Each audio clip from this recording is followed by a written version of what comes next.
For centuries, America has been called the land of the free, a beacon of hope, and a symbol of opportunity. But when we ask the question, for whom does America truly belong? The answer is far more complicated, far deeper, and far older than most of us realize.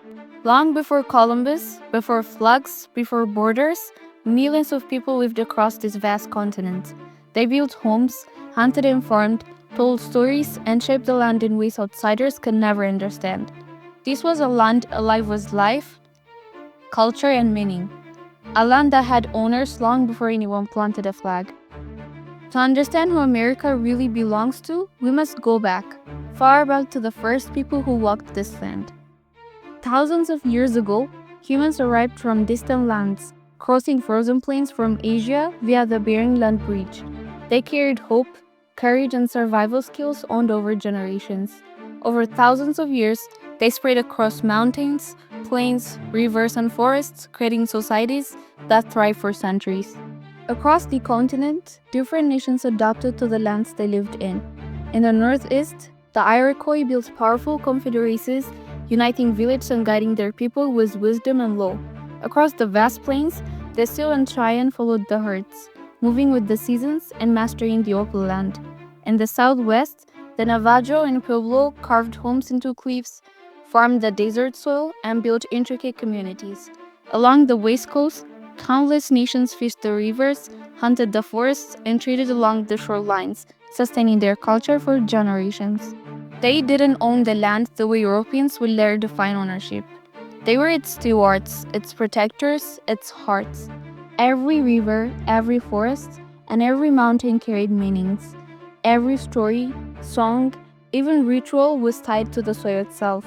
This was a land alive, and its people belonged to it as much as it belonged to them. Then, in the 15th century, ships appeared on the horizon. Strangers crossed the ocean, carrying guns, strange languages, and new ideas about land and ownership.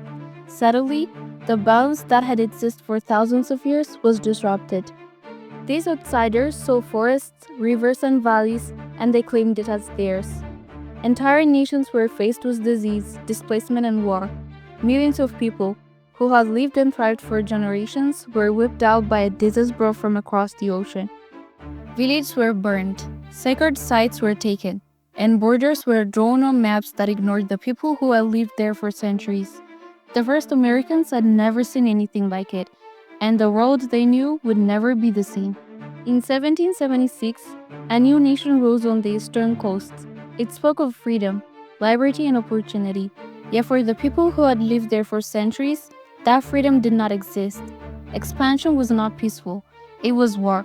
Families were forced from their homes. Children walked hundreds of miles along what would become known as the Trail of Tears.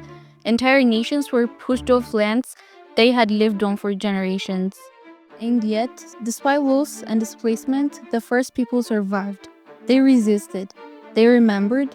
They passed down their stories, their culture, their songs, refusing to let their history be erased. Every river, every mountain, every valley holds trace of the first people. The land itself remembers who lived there first, and their stories echo through time, reminding us that ownership is more than paper and maps. It is connection, stewardship, and survival. So, who does America really belong to? Does it belong to the people who claimed it on paper, or to the ones who survived, resisted, and shaped it over thousands of years? Perhaps it belonged to both. Perhaps it belongs to everyone who has walked, worked, fought, and dreamed upon it. The land tells a story of life, conflict, resilience, and hope that continues to this day. America is not just land, it is memory, it is survival, it is history, a story still unfolding. The story of America is messy, painful, and inspiring. It belongs to the past, to the people who shaped it, and to all of us who continue to live in its shadow.